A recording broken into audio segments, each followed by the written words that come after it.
Hi guys, let's prepare aloo puri. Take little oil in a pan, then add mustard seeds, onion, tomato, green chili. Cook it for some time.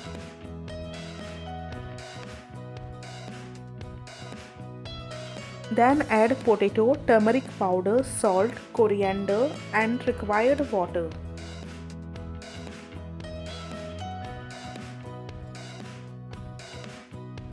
Cook it for some time.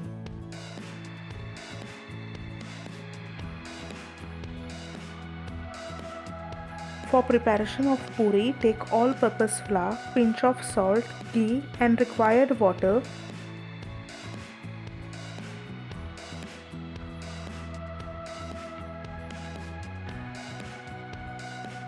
Make a dough and cut it in the shape of small flat balls and then fry it in a hot oil. Enjoy this delicious aloo puri. If you like this recipe, then comment below, like, share and subscribe for more yummy recipes.